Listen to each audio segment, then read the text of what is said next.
Information, news, and entertainment on demand.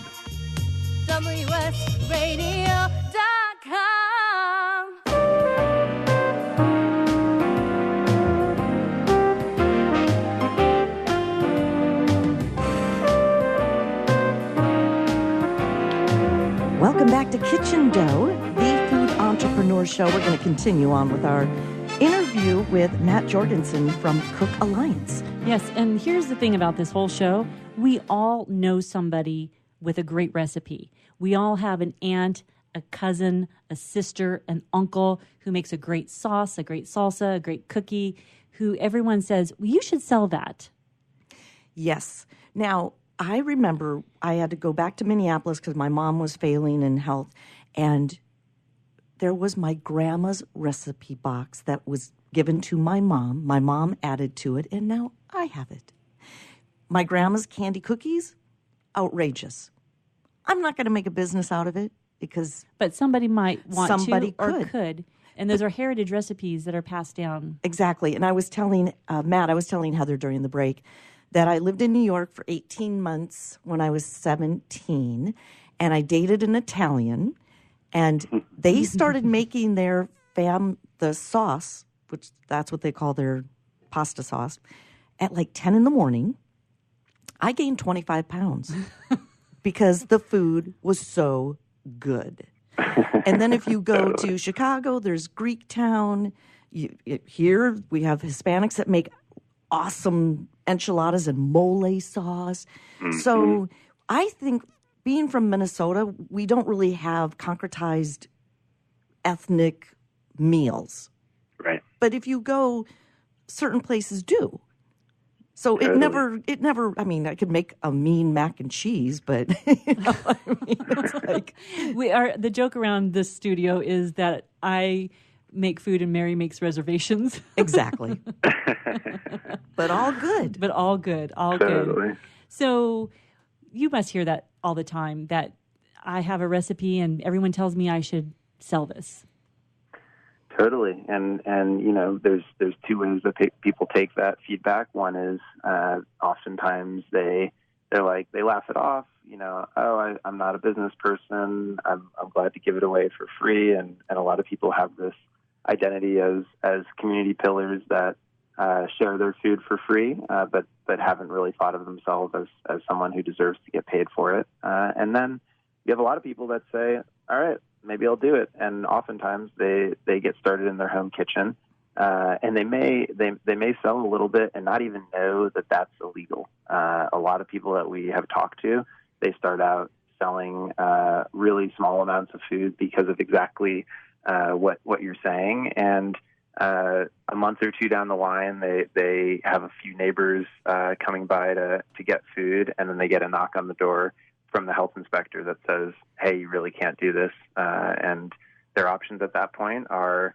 stop entirely or pay something like $30 an hour to use a commissary kitchen, a shared kitchen space. And that gap means that a lot of people just stop at that point. And that's a big part of what we're trying to address.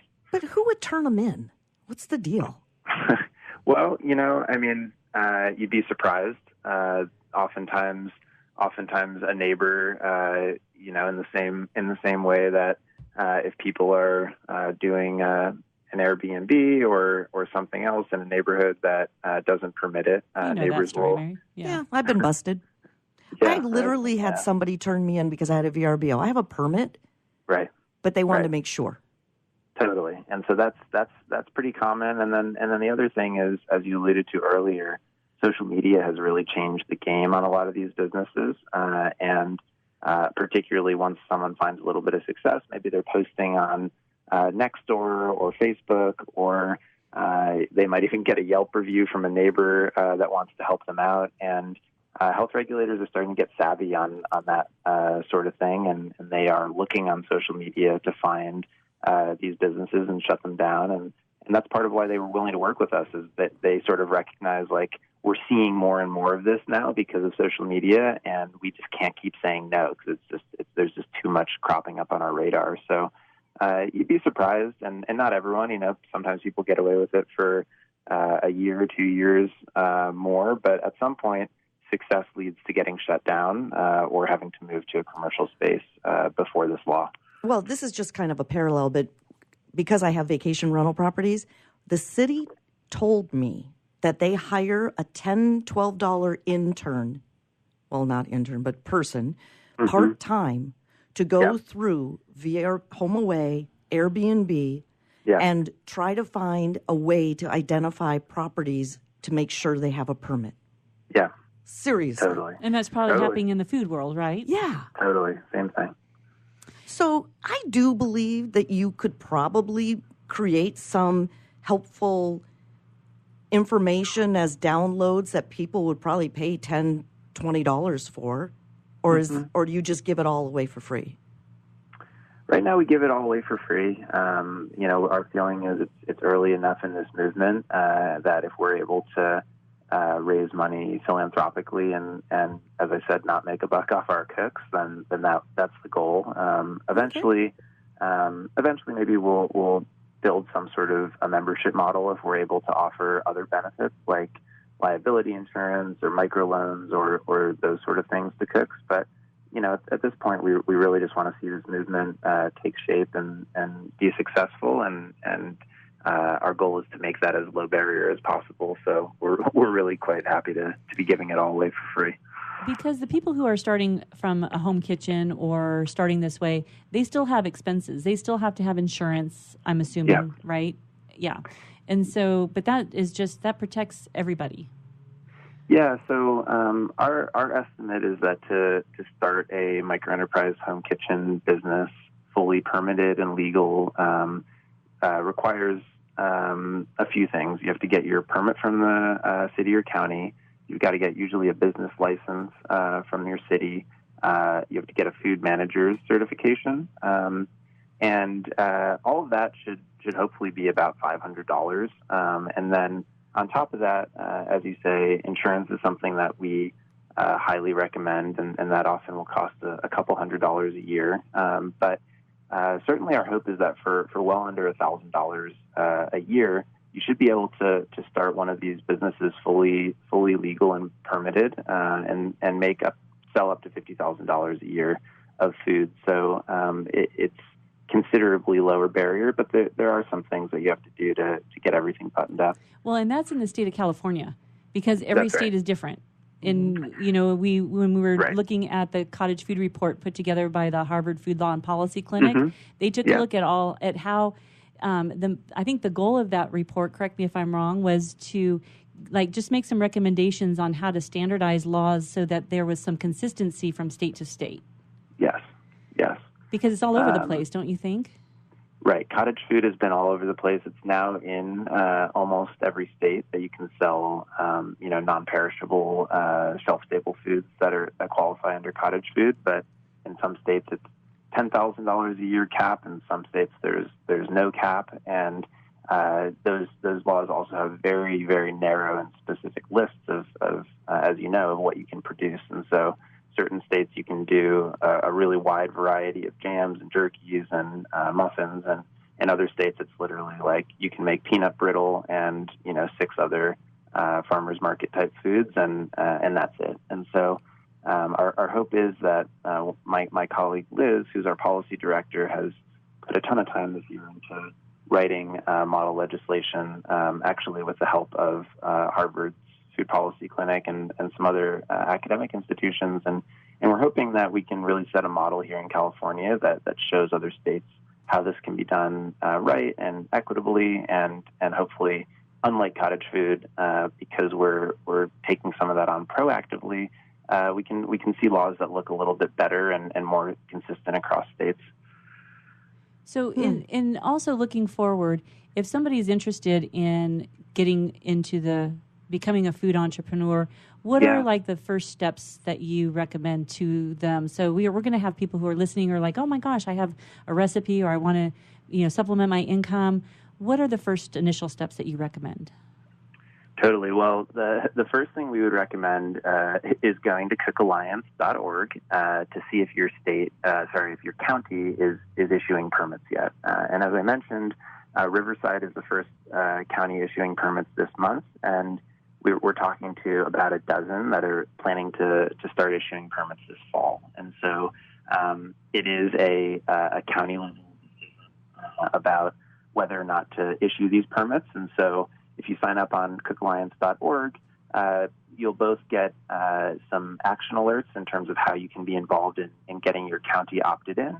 And you'll also be the first to know once those permits are available and how to access our free training materials about how to get your permit and start your business. And so that would be my suggestion. You can also just call your local supervisor in your county and see if they are planning to opt into this law. That's also a helpful move. And at this point in California, because this is the first state in the country offering this, each county has to make the determination on their own. It's an opt-in law, it's called.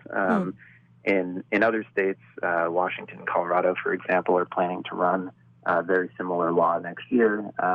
They're hoping to do it just as a state mandate, meaning the whole state will issue these permits. But oftentimes what you see is when something's very new and sort of experimental, like California taking leadership on this law, they like to do it county by county so that they can sort of assess the impact one at a time. But we're working with a number of counties, including we're based here in Oakland, or up in Oakland, and we're working with Alameda County. I know that there's a huge constituency led by the San Diego Food Systems Alliance down in the south of the state. So we've got all sorts of movement, and we'd love your help. Okay, we need to have you back on because this is fascinating information, and next time you can get more tips out of you. Thank you so much, Matt. Thank you so much for having me. Okay, and we'll be right back with Kitchen Dough.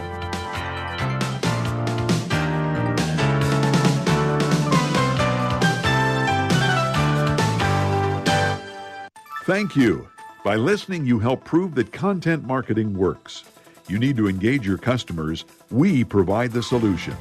Contact Wade at WSRadio.com or call 866-WS-RADIO. If you heard that sound, you probably are eligible for insurance from Navy Mutual, insuring the men and women of the Navy, Marines, and Coast Guard. Here's what one policyholder, retired Navy Commander Thomas Dade, had to say. Navy Mutual is the best insurance decision I ever made.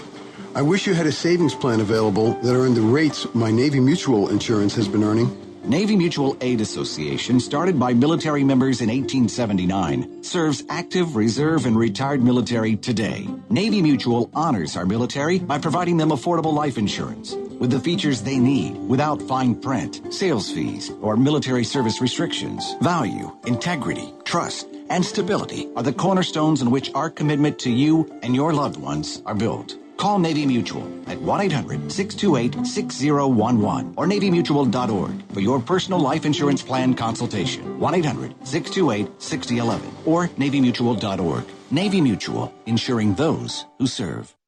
Which sandwich is healthy and tasty? Which sandwich can come on bread or in a bowl? Which sandwich comes 51 different ways, so it's always your way? A which sandwich. Stop into our shop in Hazard Center. We're upstairs from the Hazard Center Digiplex. Bring in your movie ticket. We will add a free drink and chips to your sandwich order. Or order online at which.com, and we will have it ready and waiting. WHICH,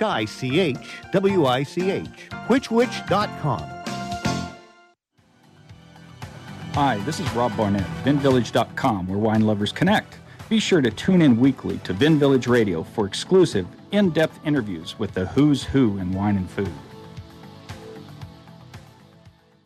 I can't speak more highly about Progressive Medical Center and how they've helped me get my health back, get my energy back. And Dr. Agoli, when I first came to you guys, you found a thyroid problem, and I had no clue. But that's really common with a lot of your patients, right? Underactive thyroid is the most misdiagnosed condition in the United States. According to the American Academy of Endocrinology, well over 25% of the population is not being diagnosed properly. It's because of the testing parameters. If you go to your traditional doctor, they could be missing a key component. If you have crushing fatigue, inappropriate weight gain, cold hands, cold feet, losing hair, lack of concentration, even headaches and migraines could be caused by underactive thyroid. At Progressive Medical, we get to the root cause of the problem because we are integrative, and integrative medicine is good medicine. We use a combination of medication, natural supplements, diet, nutrition, lifestyle modification, and that's what makes it so unique because we tailor it to your personal needs, and that's interesting because you are tailored. Yes, and if you want to get your energy back, be the most vibrant version of yourself, you got to get to Progressive Medical Center. I'm so glad I went. Contact them today through progressivemedicalcenter.com.